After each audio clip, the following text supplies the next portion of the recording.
ketika di usia-usia emas itulah yang memang kita sebagai orang tua harus memberikan hal-hal yang baik. Dan orang tua yang baik adalah memberikan contoh yang baik. Assalamualaikum warahmatullahi wabarakatuh.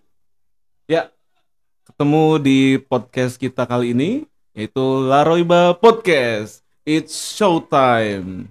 Ya, terima kasih sudah mengklik channel ini dan juga kesediaannya menonton acara ini. Jadi tonton sampai selesai. Karena kita akan kedatangan tamu yang luar biasa. Ya, beda dari biasanya. Ya, jadi saat ini kita kedatangan tamu di ruangan podcast Laroiba TV. Itu adalah Dr. Indra Marta Rusmana, MPD. Ya, silakan Pak Indra. Ya, Selamat Assalamualaikum. datang. Waalaikumsalam. Ya, selamat datang di Laroiba TV. Pak Indra, gimana rasanya? Siap. Alhamdulillah. Adem? Panas? Adem ya. Iya. Kita mau ngobrol-ngobrol nih, Pak Indra. Jadi kita undang jauh-jauh Pak Indra. Ini kalau yang belum tahu Pak Indra ini siapa, nanti kita tanya-tanya, kita kulik ya. Pak Indra ini siapa sih? Tapi saya rasa tahu nih. Semua di Banten ya Pak Indra ya. Ya. Karena beliau ini adalah salah satu pendidik juga, ya, dosen di salah satu universitas. Nanti universitasnya di mana kita akan cari tahu ya. Dan juga seperti bajunya tuh, ungu putih, ya kan, menandakan bahwa beliau ini adalah bukan janda kan Pak? Bukan juga pencinta janda. Oh bukan, ya, oke. Masih pencinta istri lah ya. Masih pencinta istri ya. Masih. Jadi beliau ini juga seorang pramuka ya. Kebetulan sama, saya juga pramuka. Oh iya, saya belum memperkenalkan diri. Saya sendiri belum nih. Nama saya Erik Fahri Hairudin. Ya. Kalau di sebelah saya ini Pak Indra, beliau seorang pendidik ya, dan juga nanti kita akan berbicara tentang pendidikan yang ada di Banten ya Pak ya. Boleh. Oke. Baik. Pak Indra, siap. Saya ngobrolnya apa nih? Ngomongnya apa nih? Bapak, kakak atau gimana? Karena kita orang pramuka panggil kakak aja. Oke, siap. Kak Indra atau Kak Irama? Soalnya saya baca itu Kak Irama itu, Pak. Ini namanya Indra Marta Rusmana. Oh, itu singkatan ya? Iya, jadi Irama. Selain itu, hidup kan harus penuh dengan alunan-alunan yang sangat merdu gitu. Jadi nggak cuma do, re, tapi ada do, re, mi, fa, sol, la, si, do. Tapi tidak terlalu ya? Tidak. Soalnya Irama, Irama ya. Oke, Kak Irama. Ya. Kak Irama aja ya, biar boleh. Nanti bisa booming nih nanti Kak Irama. Oke, Kak Irama, kita kan mau ngomongin tentang pendidikan. Tapi sebelum ngomongin pendidikan, pengen tahu dulu nih kesibukan Kak Irama sendiri sekarang ini apa? Iya, untuk saat ini saya masih di rumah karena memang di kampus sedang libur, baru kemarin ujian. Jadi tinggal menunggu jadwal terbaru. Setelah itu sambil menunggu panggilan juga. Karena ada beberapa lembaga yang memang sudah untuk bulan ini tuh ada yang sudah janji untuk buka kayak pelatihan seperti itu. Jadi masih menunggu itu. Baik. Jadi itu kampusnya di mana itu? Oh iya, kampus saya di dikasih tahu Universitas Indraprasta PGRI di Jakarta. Jadi memang namanya kalau disingkat sama dengan saya, Unindra. Oh, Unindra. Iya. Jadi kampusnya di Jakarta, rumahnya di Serang. Ya jadi setiap hari seperti itu aja, Ustadz Erik. Jadi pulang pergi gitu. Jadi saya lebih banyak tua di jalan. Seperti itu. Iya. Untung tidak, tapi terkena macet sering ya Pak ya? Sering, makanya ketika saya dari 2012, kemudian saya sadar itu 2020 kok rambut saya sudah banyak putih-putihnya gitu. Tua di jalan. Tua di jalan dan banyak polusi gitu ya. Polusi jangan Bapak yang tua di jalan ya. Saya juga tua di rumah seperti ini. Oke. Ya, Pak Indra, kita balik lagi nih. Kan Pak Indra nih Kak Irama. Lagi ya. Kak Irama kan di pramuka. Saya juga kebetulan sedikit banyak pramuka lah. Ada bisa. Nah, di pramuka sendiri itu udah berapa lama Kak? Saya dari Siaga. Ya, jadi kelas 3 SD dulu sampai sekarang masih. Jadi Siaga, Penggalang, Penegak, Pandega, sampai sekarang pembina sudah dilalui semua. Berarti Kak Irama nih aktif di pramuka juga sekarang di Gugus Depan atau saya di Gugus Kuarca? Depan. Gugus Depan di mana? Unindra. Jadi saya sebagai pembina di Racana Unindra. Iya. Berapa banyak itu Kak di sana? Apa ya? Anggotanya? Oh, anggotanya Kalau mahasiswa banyak, Ya jelas. tapi kalau anggota ya itulah namanya pramuka ya. Iya bener. Namanya pramuka ya pasti yang minat aja gitu. Ya. betul. Jadi setidaknya dari setiap fakultas itu ada yang mewakili lah. Terutama kebanyakan pasti fakultas pendidikan ya. Iya, Iya. fakultas pendidikan itu paling banyak. Karena memang sumbangsi terbesar pendidik ya berasal dari pramuka itu Betul, sendiri ya Pak betul, ya. betul. Itu karena pendidikan di pramuka itu berjenjang, betul Iya. Pak? Iya. Nah, itu mungkin bisa diceritakan nih ke Iwakwilah. Pramuka itu dari kita pendidikannya masuk di pramuka dulu nih Pak. Iya. Sebelum kita kan akan membahas tentang pendidikan di Islam juga secara umum. Iya. Mungkin ini masuknya ke umum juga tapi lebih khusus. Oke, gitu ya Pak oke. ya, pramuka gitu. Kira-kira apa nih di pramuka? Mungkin banyak yang belum tahu. Ya, jadi kenapa pendidikan di pramuka itu memang sesuai dengan yang ada di Indonesia ya, terutama dengan kaitan dengan ajaran kita itu Islam. Ya. Jadi di pramuka itu yang namanya pendidikan sesuai dengan usianya. Jadi ada siaga, penggalang, penegak, pandega, dan pembina. Kemudian siaga itu kan dari 7 sampai 10 tahun. Nah, kemudian dari 11 sampai 15 tahun itu penggalang. 16 sampai 20 penegak, 21 sampai 25 itu pandega, 25 tahun ke atas itu pembina gitu. Iya. Bahkan yang penegak sudah menikah pun disebut dengan pembina. Nah, kenapa saya sampai akhirnya seperti yang tadi disampaikan di depan, saya sebagai pendidik, kemudian sebagai trainer di parenting juga, karena saya melihat yang namanya pendidikan pramuka itu adalah pendidikan di luar lingkungan sekolah. Jadi di keluarga pun itu bisa masuk ke dalam pendidikan pramuka. Jadi ketika 7 tahun kedua ya, karena kita dijatuhkan kedua itu 7 sampai 10 tahun.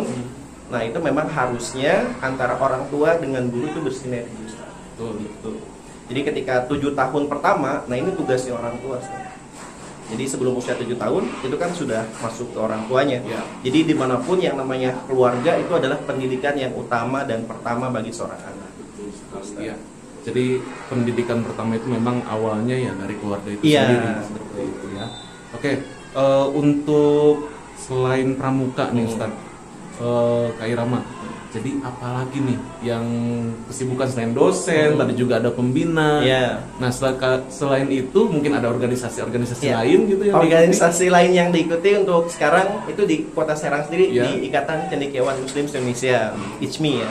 ICMI Kota Serang, kemudian di Bantennya itu GPMI, Gerakan Persaudaraan Muslim Indonesia. Jadi memang saya sekolah di umum, tapi ketika sudah tua ini gitu ya, masuknya ke organisasi-organisasi yang Islam. Muslim ya. Betul. Seperti itu. Jadi selain ngajar, selain juga ngedosen gitu ya, saya punya lembaga pendidikan yaitu PAUD. Kemudian ada lembaga BCM Institute, di mana tempatnya untuk membina para calon motivator dan trainer. Sudah berapa lama itu? Kalau Kak Irama? lembaga sendiri dari 2009 legalnya, tapi sebelum dilegalkan itu sejak 2014. Ya berarti luar biasa sekali ya. Kak Irama ini beliau sudah berkecimpung di dunia pendidikan ya sudah lama dan juga sudah bisa menghasilkan ya. Ya, menghasilkan siaga. Nah, Sudah menghasilkan siaga. Siaga berapa? Kak Irama? Kalau siaga kan anak pertama nih ya. Ya. Nah, itu anak pertama jadi 1, yang prasiaganya itu masih usia 2 tahun. Jadi anak saya 2. Berarti masih dalam tahapan pendidikan oleh orang tua. Iya, seperti 7 itu ya? tahun pertama Kak Irama, betul. disampaikan. Oke, berarti yang pertama ini ada di mana nih? Nah, yang pertama itu adanya di sini, Sa. Di sini ya? Iya, di Iya. SDIT Cahaya Laroiba kelas 4 SD. Kemudian saya pernah ngobrol juga dengan anak saya. Iya. Ini kan sekolahnya jauh nih, Bang. Saya manggilnya Abang. Iya. Kalau tahun depan kelas 5 pindah gimana? Nggak mau, dia nggak mau pindah. Saya bilang, kenapa nggak mau pindah nih? Karena kan memang Abi sibuk, Umi juga di rumah sibuk, nggak ada yang nganterin. Nggak apa-apa, nanti abang belajar naik angkot, kalau nggak naik ojek online, seperti itu. Jadi memang yang pertama, dia mau di sini, tadi guru-gurunya memang mengajarkan yang baik katanya. Kemudian teman-temannya itu semuanya lingkungannya positif lah. Ya. Karena tidak ada yang namanya pembulian seperti yang memang sering kita baca di berita Betul. online saat ini kan ada pembulian di sekolah, tapi di sini nggak ada katanya. Jadi memang ketika saya bilang pindah ya kelas 5, nggak mau karena sudah nyaman di sana, kemudian lingkungannya positif, ya udahlah kalau memang seperti itu. Alhamdulillah. Jadi memang mungkin nanti tinggal diajarkan untuk mandiri saja gitu. Ya, alhamdulillah sekali ya. Jadi ini testimoni secara langsung nih, Iwafilah ya. Bukan nggak ada settingan ya, Oh, Ustaz nggak ya. ada. Kita belum ketemu sebelumnya. Iya, ini kan memang usaha dari gini baru gitu ya. Jadi itu testimoni secara langsung. Jadi bagi Iwafilah atau ibu-ibu, bapak-bapak, putra-putrinya yang ingin disekolahkan atau ingin bersekolah, silahkan. Ini iklan sedikit nggak apa-apa ya, Ustaz? Nggak Biar apa-apa. kayak ramai. Iya, boleh. Silakan daftarkan di Laroiba ya. Kita ada tingkat TK, TK. SD, SMP dan juga ada yang baru. Ini kita ada tingkat SMA-nya. SMA-nya luar ya. biasa. Mohon doanya mudah-mudahan nanti berjalan dengan lancar. Insya Allah Ya. lancar, insya Allah. Ya, oke. Balik lagi ke pendidikan nih, Ya. Kak Irama. Nah, tadi kan Kak Irama sudah menjelaskan bahwa anak Kak Irama ada di Laroiba Ya. usia 10 tahun. Ya, 10 Nah, tahun. itu berarti kelas berapa? Kelas Kak Irama? 4. Kelas 4 ya, kelas 4 SD. Nah, berarti kan itu sudah masuk ke pendidikan yang di sekolah. Iya. Nah, kita kan berbicara tadi sudah pendidikan di pramuka sudah dijelaskan walaupun ya secara singkatnya secara globalnya ya. Ini kita masuk ke pendidikan umumnya, Iya. Kak Irama. Itu bagaimana tuh Kak Irama? Ya, jadi memang secara umum sesuai dengan pendidikan di dalam Islam juga nih ya. Ya, Nanti kita betul. larikan ke sana. Tadi ada 7 tahun pertama, 7 tahun kedua, 7 tahun ketiga. 7 tahun pertama itu anak saya sudah terlewatin untuk yang pertama. Karena memang 7 tahun pertama itu dia sebagai raja. Jadi itu saya sayang, saya kasih apapun yang memang dia butuhkan ya, bukan dia minta tapi dia butuhkan. Kemudian sekarang masuk ke 7 tahun kedua, dia sebagai tawanan. Jadi ketika pulang dari sekolah, biasanya itu dulu ketika pulang sekolah yang diambil adalah handphone. Ya. Nah, tapi sekarang ketika pulang ke sekolah, saya tanya dulu, sudah makan? Belum, sudah makan dulu. Habis makan baru azan, sholat ke musola. Wah. Jadi intinya di rumah dia sebagai tawanan saya gitu, harus ngikutin aturan-aturan yang sudah dibuat. Bukan buat saya, bukan dapat saya, Iya. tapi memang kita sudah komunikasi. Sudah komitmen ya? Udah komitmen. Jadi ketika pulang sekolah ngapain, setelah itu ngapain, jadi memang sudah ada apa ya namanya jadwalnya, jadwal harian itu sudah ada. Jadi yang namanya tawan kan harus nurut ya, sesuai dengan komitmen yang sudah dibuat. Dan ini sudah dibuat oleh kedua belah pihak. Saya sebagai orang tua dan abang sebagai anaknya gitu. Terus yang kedua sekarang saya sedang jadiin dia ratu karena perempuan. Dan memang mungkin abang mikirnya gini, kok yang kedua ini disayang-sayang gitu. Sedangkan abang suka dimarahin gitu. Karena memang kan yang namanya tawanan kan seperti Iya, itu. betul. Ngerasanya kok dibeda-bedakan pendidikannya. Tapi memang ada komunikasi lagi bahwa abang pun dulu masih kecil seperti ini. Ketika mau pergi, ayo kita pergi. Ketika mau jajan, ayo kita jajan. Ketika mau kemana pun selalu kita ikutin gitu. Tapi ketika sudah dewasa, sudah mulai tumbuh besar, ya dia pasti paham.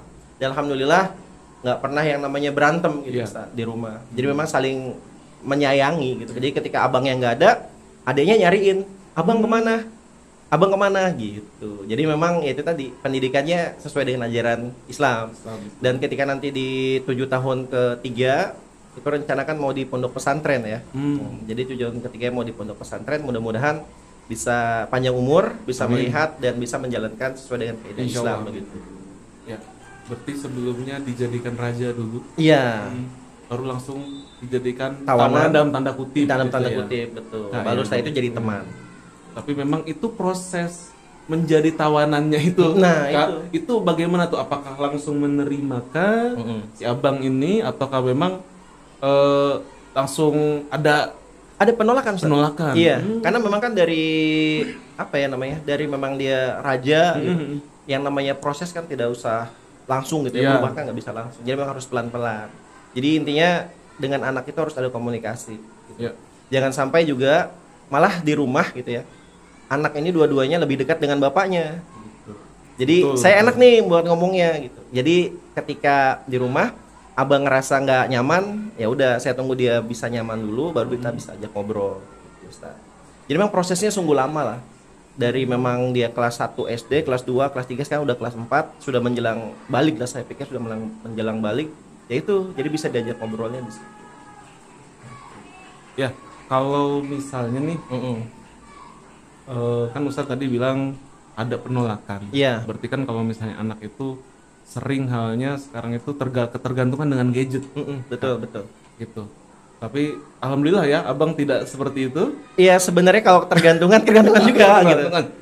Sekarang tinggal bagaimana Iya. orang tuanya untuk monitor lah ingat gitu. Betul. Jadi memang abang itu punya handphone sendiri, Mhm. cuma memang handphonenya bisa kita batasi. Ada jam-jamnya. Ada jamnya. seperti Jadi itu. ketika Iya. sudah dipegang sehari itu 2 jam saya kasih. Hmm. Sehari 2 jam, ketika dia mati udah sesuai dengan komitmen 2 jam. Selesai udah disimpan lagi.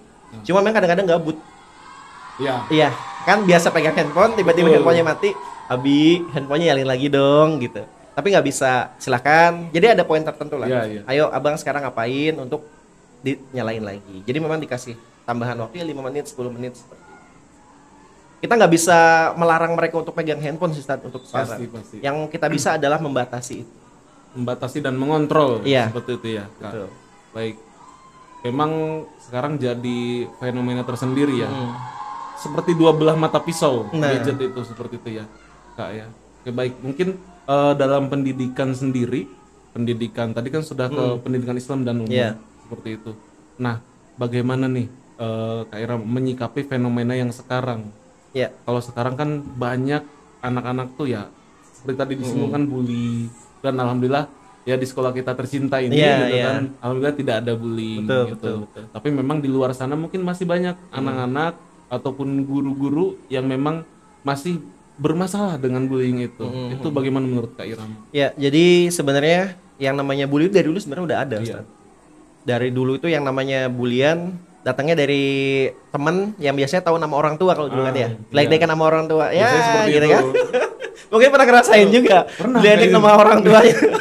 Dan sekarang itu sampai sekarang masih gitu. Benar, Anak saya pun ya itu tadi sering di ininya, "Wih, anaknya Pak Indra ya, Pak Indra." Gitu. Saya bilang, "Ya nggak apa-apa, Bang."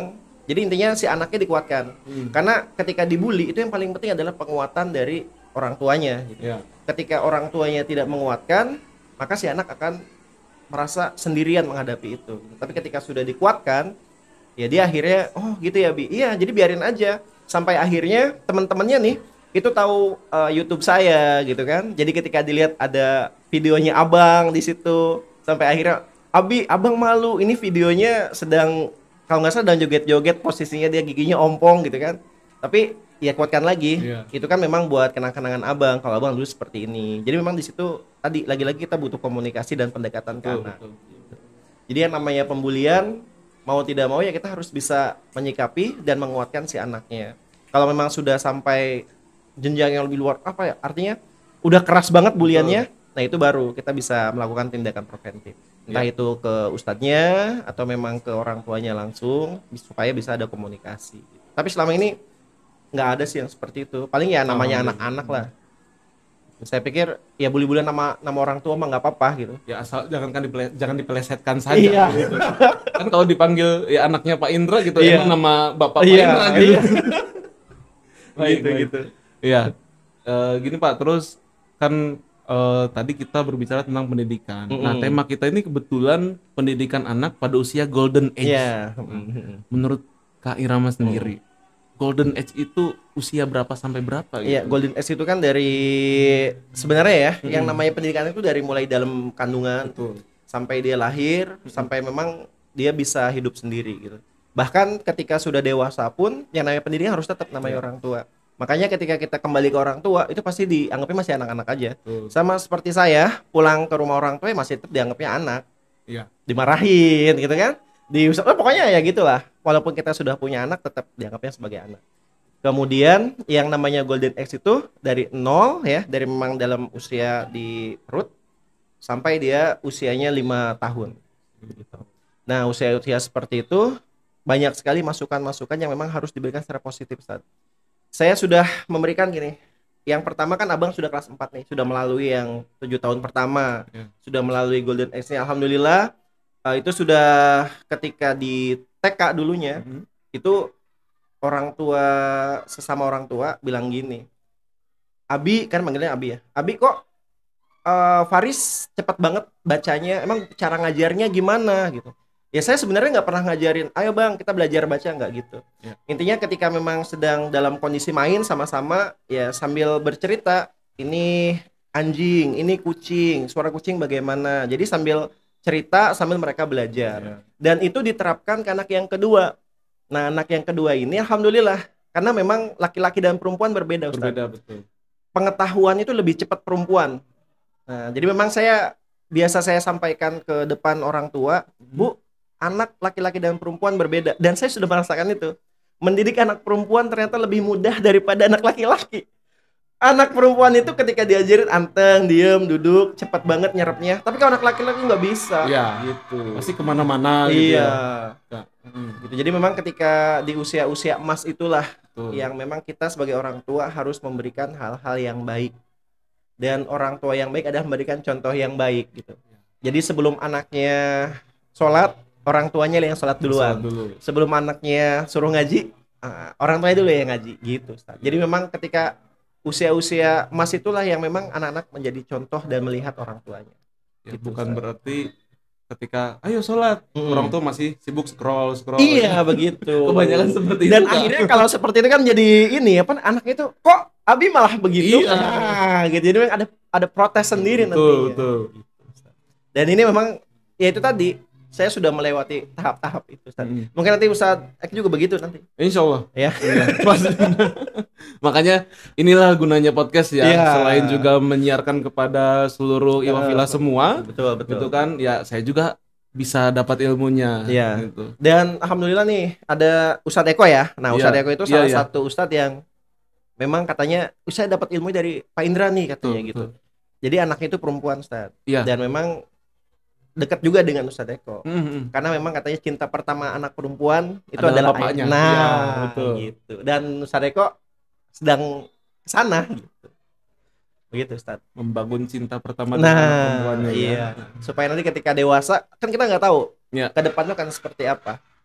Apalagi kan sekarang fenomenanya itu luar biasa, Ustadz. Betul. Ada anak sekolah yang hamilnya banyakan gitu, nggak cuma 1, 2, tapi sekarang fenomena itu ya. Iya, itu luar biasa sekali. Ini kan peran orang tuanya di mana gitu. Betul. Jangan sampai ketika sudah orang tua, anaknya sekolah, ya udahlah itu tanggung jawab sekolah, tanggung jawab gurunya, tanggung jawab ustadznya gitu. Nggak seperti itu kan. Tapi memang yang namanya pendidikan semuanya harus terlibat. Ya. Orang tua, sekolah, dan masyarakat.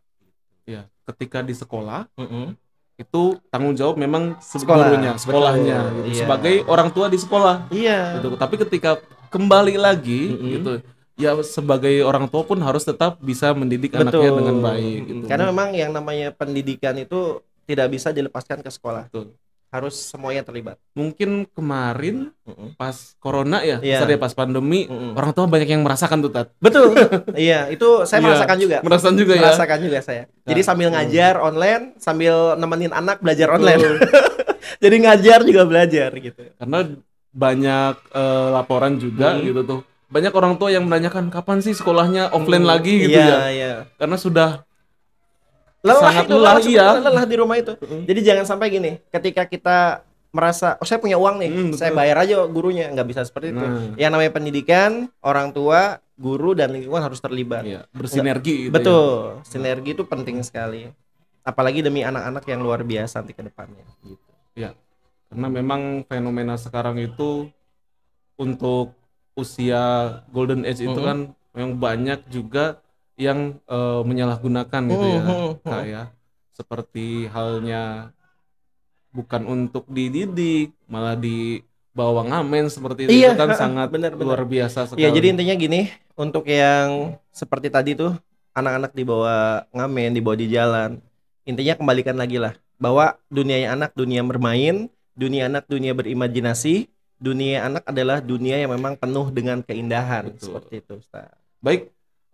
Kak Irama, nggak kerasa nih ya, udah berapa menit kita berbincang-bincang ya. Betul. Ya, alhamdulillah berarti Iwafila semua kita sudah mendapatkan pengetahuan yang sangat luar biasa tadi terkait dengan pendidikan anak usia golden age dan juga pendidikan anak di usia dini dan juga usia menengah sampai ke atas. Betul. Dari sisi pramuka, dari sisi agama dan juga umum. Ya, mungkin itu saja. Terima kasih. Sama-sama. Kak Irama sudah main di Laroiba TV. Kapan-kapan kita akan soal lagi. Iya. Ya. Tadi ada YouTube TV, ada YouTube-nya? Ada YouTube. Mungkin bisa subscribe ya nanti ya. Boleh. Kang Indra Channel. Oke, di subscribe Kang Indra Channel ya. Yang nonton juga jangan lupa subscribe Laroiba TV. Iya. Oke, terima kasih. Sekian dari kami. Wassalamualaikum warahmatullahi wabarakatuh. Waalaikumsalam warahmatullahi wabarakatuh.